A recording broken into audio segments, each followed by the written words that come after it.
Hello കൂട്ടുകാരെ, എല്ലാവർക്കും സുഖമാണല്ലോ. ഞാനിന്നിവിടെ നല്ലോണം വീട്ടിലൊക്കെ നല്ലോണം പഴുത്ത് കറുത്ത നേന്ത്രപ്പഴം ഉണ്ടെങ്കിലേ നിങ്ങൾ ഇങ്ങനെ ഒന്ന് ഉണ്ടാക്കി നോക്കുന്നുണ്ടോ.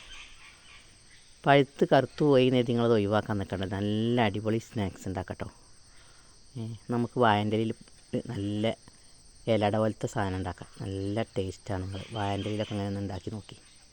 കുറച്ച് ഇൻഗ്രീഡിയൻസൊക്കെ മതിയിട്ട് നമ്മൾ വീട്ടിലുള്ള സാധനങ്ങൾ മാത്രം. കുറച്ച് തേങ്ങ, കുറച്ച് പഞ്ചസാര, കുറച്ച് പൊടി, ഗോതമ്പ് പൊടി, അരിപ്പൊടിയൊക്കെ എടുക്കട്ടോ. ഞാനിപ്പോൾ ഇവിടെ ഗോതമ്പ് പൊടിയാണ് എടുത്തിട്ടുള്ളത്.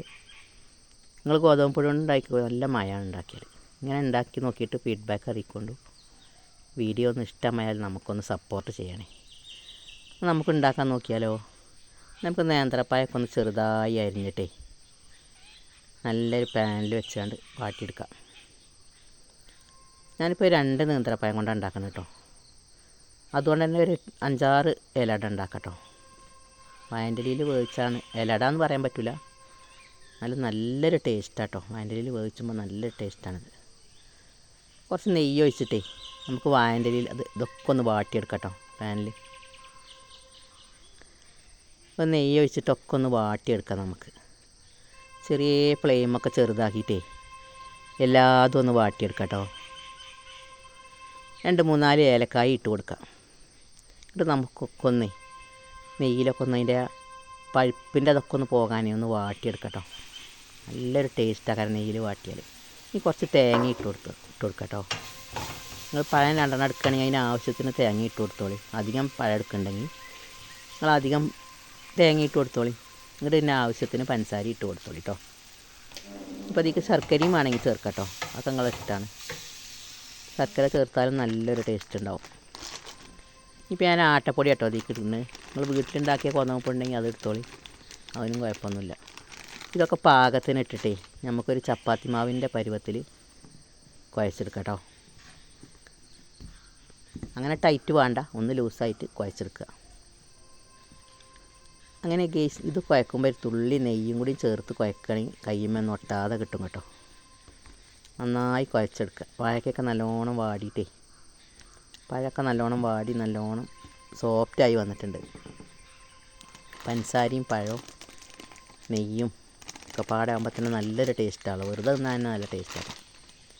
ഒരു പൊടിയൊക്കെ ഇട്ടിട്ട് നന്നാക്കി നമുക്ക് കുഴച്ചൊരു ഉരുളയാക്കി എടുക്കാം. അതേപോലെ എടുക്കണ്ട കേട്ടോ. അങ്ങനെ ഇതൊക്കെ നന്നായി കുഴച്ചെടുക്കട്ടോ. നന്നായി കുഴച്ചെടുത്തിട്ട് നമുക്ക് അതിന് ഉരുളകളാക്കി ഉരുട്ടിയെടുക്കാം. ഉച്ചരിയുമ്പോൾ 4 മണിക്കൊക്കെ പഴമൊക്കെ വീട്ടിൽ നല്ലോണം പഴുത്ത് കറുത്ത് പോയാൽ നിങ്ങളത് എന്താ ഇപ്പോൾ ഒഴിവാക്കണോ. വെറുതെ കഴിക്കാൻ തീരെ ടേസ്റ്റ് ഉണ്ടാവില്ല. അപ്പോൾ നിങ്ങൾ ഇങ്ങനെയൊക്കെ ഒന്ന് ഉണ്ടാക്കി നോക്കി. നല്ല 4 മണിക്കൊക്കെ എണ്ണയില്ല പലഹാരം കേട്ടോ. എണ്ണയൊന്നും വല്ലാതെ വേണ്ട. വാഴൻ്റെലിയിൽ വാട്ടിയിട്ട്, വാഴൻ്റെല വാട്ടേണ്ട ആവശ്യമൊന്നുമില്ല. അതിൽ പരത്തിയിട്ട് ഒരു തുള്ളി എണ്ണ വാഴൻ്റെലിയിൽ പരത്തിയിട്ട് അതിൽ നന്നായി പരത്തിയെടുക്കുക കേട്ടോ. എന്നിട്ട് ആവിക്ക് വേവിച്ചാൽ മതി. എല്ലാതും ഒന്ന് ആവിക്ക് വേവിച്ചാൽ പരത്തിയെടുത്തിട്ടേ നമുക്ക് വീഡിയോയിലേക്ക് പോയാലോ.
അങ്ങനെ ഗേസ് നമുക്ക് ഒരു ഇഡ്ഡലി ചെമ്പിൻ്റെ അടപ്പിൽ ഇഡ്ഡലി ചെമ്പിൽ നമുക്കിതൊക്കെ ഒന്ന് ആവിക്ക് വേവിച്ചെടുക്കാം കേട്ടോ.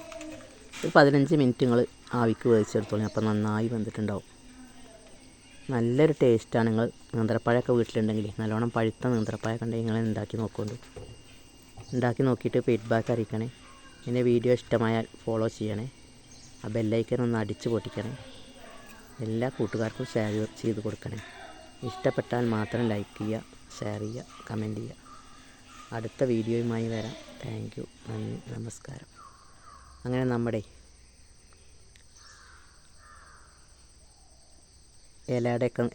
ഇലേൻ്റെ വാഴൻ്റെ ഇലയിൽ ഉണ്ടാക്കിയ കൂട്ടൊക്കെ ഒന്ന് റെഡി ആവട്ടെ. ഇലടാന്നും പറയട്ടോ. ആവിയിൽ വേവിച്ചെടുത്ത് അടിപൊളി ഇലയുടെയാണ്. എല്ലാവരും ഫീഡ്ബാക്ക് അറിയിക്കൊണ്ടു. നമുക്ക് വെന്തുക്കണോ നോക്കട്ടോ. ഇപ്പോൾ 15 മിനിറ്റായിട്ട് ഞാൻ തുറന്ന് നോക്കിയിരിക്കണേ. ഒക്കെ നന്നായി വെന്തിട്ടുണ്ട് കേട്ടോ. ഇനി നമുക്കൊന്ന് തണുത്തിട്ടേ ഇലയിൽ നിന്ന് തന്നെ എടുത്ത് നല്ലൊരു സോഫ്റ്റ് ആക്കാം കേട്ടോ. തണുത്തിട്ട് നമുക്ക് കഴിക്കാം. നല്ല ടേസ്റ്റാണിത്. എല്ലാവരും ഉണ്ടാക്കി നോക്കിയിട്ട് ഫീഡ്ബാക്ക് അറിയിക്കൊണ്ടു. ഒരു 5 മിനിറ്റും കൂടി വേവിച്ചണം തോന്നുന്നുണ്ട്. ഒന്നുകൂടി ഞാനൊന്ന് അടച്ചു വെച്ചിട്ടേ ഒക്കെ നന്നായി വെന്തിട്ടുണ്ട് കേട്ടോ. നമുക്കൊന്ന് നോക്കാം, തുറന്ന് നോക്കാം. ഒക്കെ നല്ല ടേസ്റ്റായി വന്നിട്ടുണ്ട്. ആ വാഴൻ്റെ ഇലൻ്റെ ഇതിലും അതിൻ്റെ ഇതും വാഴൻ്റെ ഇല ഉണ്ടാക്കിയാൽ തന്നെ നല്ലൊരു ടേസ്റ്റാണല്ലോ. ഒന്ന് തുറന്ന് നോക്കിയാലോ. അല്ലേ, അടിപൊളിയായി വന്നിട്ടുണ്ട് കേട്ടോ. അല്ലേ, നല്ലൊരു തിളക്കാണ് കാണാൻ തന്നെ. നല്ലൊരു ടേസ്റ്റാണ്. ചായയുടെ കൂടെയൊക്കെ കഴിക്കാൻ 4 മണിക്കൊക്കെ വെറുതെ തിന്നാനും നല്ല ടേസ്റ്റാണ് കേട്ടോ. നിങ്ങളിങ്ങനെയൊക്കെ ഉണ്ടാക്കി നോക്കിയിട്ട് ഫീഡ്ബാക്ക് അറിയിക്കൊണ്ടു. ഇഷ്ടപ്പെട്ടാൽ മാത്രം നിങ്ങളെല്ലാവർക്കും ഷെയർ ചെയ്ത് കൊടുക്കുക, കമൻസ് അറിയിക്കൊണ്ടു. എല്ലാ കൂട്ടുകാർക്കും നന്ദി, നമസ്കാരം. അടുത്ത വീഡിയോയുമായി വരാം. രണ്ടില്ലേ, ഒക്കെ നന്നായി വന്നിട്ടുണ്ട് കേട്ടോ. രണ്ടില്ലേ, നല്ല സോഫ്റ്റായി വന്നിട്ടുണ്ട്. കനല്ലാതെ പരത്തണം കേട്ടോ. അത് അപ്പോഴേ നല്ലോണം നേരാവുമോ. അല്ലേ, എണ്ണയൊന്നും വേണ്ടത്. എണ്ണ ഏത് രോഗികൾക്കും കഴിക്കാൻ പറ്റും കേട്ടോ. നല്ലൊരു സോഫ്റ്റാണ്. നിങ്ങൾ പഴമൊക്കെ വീട്ടിൽ ഉണ്ടെങ്കിൽ ഇങ്ങനെയൊക്കെ ഒന്ന് ഉണ്ടാക്കി നോക്കി. നല്ലോണം കറുത്ത പഴം ഉണ്ടെങ്കിൽ വേറെ നിന്ന് കുറേ വിഭവങ്ങൾ ഉണ്ടാക്കാം കേട്ടോ. കറുത്ത പഴം കൊണ്ട് ഇങ്ങനെ ഉണ്ടാക്കി നോക്കുമ്പോൾ എന്താ അറിയും, എണ്ണയൊന്നും കുടിക്കില്ല. ഏത് കൊളസ്ട്രോളിലുള്ളവർക്കും ഏത് രോഗികൾക്കും കഴിക്കാൻ പറ്റും. നല്ലൊരു ടേസ്റ്റാണ്. ഞാൻ അപ്പോൾ ഇതിലൊരു 6 എണ്ണം ഉണ്ടാക്കിയിട്ടുണ്ട് കേട്ടോ. 2 പഴം കൊണ്ട്. ഒന്നുകൂടി കനം കുറച്ച് പരത്തുകയാണെങ്കിൽ 8 എണ്ണമൊക്കെ ഉണ്ടാക്കാം. അപ്പോൾ നല്ലോണം പൊട്ടിപ്പോവുള്ളൂ, പറ്റ കനം കുറക്കുമ്പോഴേ. അങ്ങനെ നമ്മളെ വീഡിയോ ഇഷ്ടമായാൽ എല്ലാവരും ഷെയർ ചെയ്യുക, ലൈക്ക് ചെയ്യുക, കമൻറ്റ്സ് ചെയ്യുക. Thank you for watching.